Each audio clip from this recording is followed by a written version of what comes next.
दोस्तों नमस्कार। दो पुराने दोस्तों ने प्रधानमंत्री नरेंद्र मोदी की भाजपा को जोर का झटका धीरे से दे दिया। बिहार में नीतीश कुमार, उत्तर प्रदेश में जयंत चौधरी और फिर आंध्र प्रदेश में चंद्रबाबू नायडू को एनडीए में वापस ले आने से भाजपा के हौसले बुलंद थे। ऐसा लग भी रहा था कि 370 और 400 सीटों का नारा देने वाली भाजपा के सारे चुनावी पासे एकदम सही पड़ रहे हैं। लेकिन ओडिशा में मुख्यमंत्री नवीन पटनायक के बीजेडी और पंजाब में पूर्व उप मुख्यमंत्री सुखबीर सिंह बादल के श्रोमणी अकाली दल ने एनडीए में लौटने से इनकार कर दिया। इन दोनों राज्यों से लोकसभा के लिए कुल 34 सांसद चुने जाते हैं, ओडिशा से 21 और पंजाब से 13। श्रोमणी अकाली दल भाजपा के बेहद पुराने मित्रों में रहा है। 1996 में पहली बार अटल बिहारी वाजपेयी और प्रकाश सिंह बादल ने दोस्ती का हाथ मिलाया था।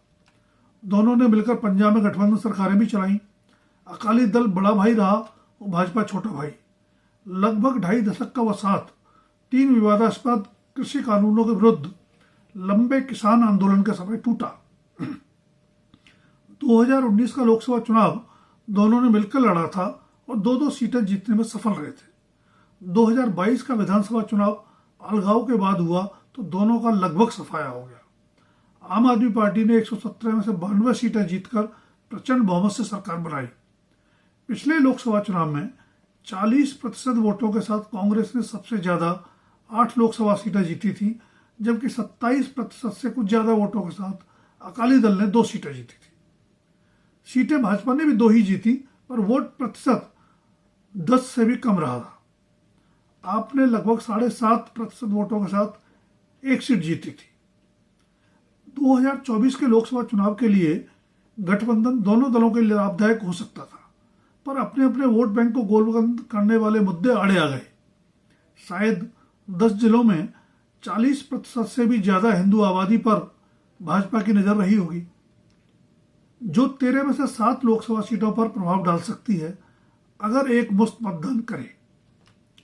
अब साफ है कि लोकसभा चुनाव में आप, कांग्रेस, भाजपा और अकाली दल के बीच पंजाब में चतुष्कोणीय मुकाबला होगा।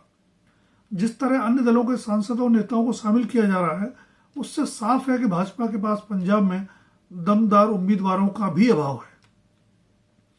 21 लोकसभा सीटों वाले ओडिशा में भी मुख्यमंत्री नवीन पटनायक के बीजेडी को राजद में एनडीए में वापस लाने की कवायद लंबी चली, पर बात नहीं बन पाई। राजनीति में आने पर नवीन भाजपा से गठबंधन में ही चुनाव लड़े, केंद्र में मंत्री रहे, गठबंधन में चुनाव लड़कर ही वह ओडिशा के मुख्यमंत्री बने, पर बाद में राहें अलग हो गई। फिर भी रिश्ते मित्रवत रहे। 2019 के लोकसभा चुनाव में बीजेडी ने लगभग 43% वोटों के साथ 12 सीटें जीती थी, जबकि लगभग 38.5% वोटों के साथ भाजपा ने 8 सीटें जीती थी। लगभग 13.5% वोटों के साथ कांग्रेस मात्र 1 सीट जीत पाई थी। जाहिर है भाजपा और बीजेडी गठबंधन अजय बन सकता था, लेकिन ओडिशा में विधानसभा चुनाव भी लोकसभा के साथ ही होते हैं, जिनमें बीजेडी को इस गठबंधन से नुकसान भी हो सकता था। भाजपा के लिए अब यही संतोष की बात है कि नवीन पटनायक विपक्षी गठबंधन में नहीं गए और शायद संभावित मददगार भी बने रहेंगे।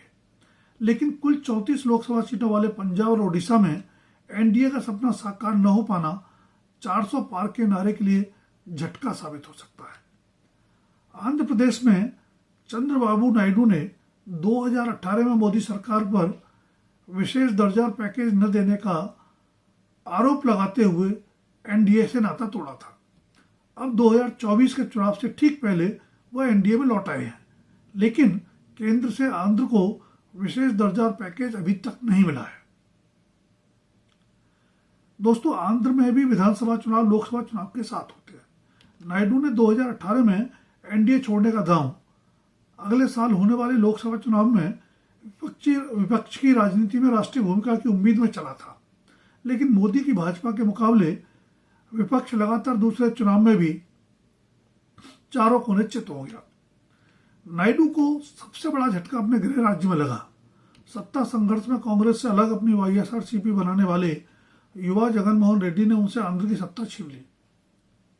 लोकसभा की भी 25 में से 22 सीटें वाईएसआरसीपी जीत गई। नायडू एक और चुनाव हारने का जोखिम नहीं उठाना चाहते। भाजपा भी एक बार फिर लोकसभा चुनाव में खाता तक न खुलने का खतरा मोल नहीं लेना चाहती। पिछली बार तेलुगु देशम तो 3 लोकसभा सीटें जीत गई थी और दोनों राष्ट्रीय दलों भाजपा और कांग्रेस का खाता नहीं खुल पाया था। भाजपा को तेलुगु देशम से गठबंधन के बाद वह एनडीए की सीटें बढ़ने की आस है, तो नायडू की उम्मीद है विधानसभा चुनाव पर टिके हैं। इस गठबंधन में फिल्म अभिनेता पवन कल्याण की जनसेना पार्टी भी शामिल है। धन्यवाद। अभी इतना ही, फिर मिलेंगे किसी नए विषय के साथ।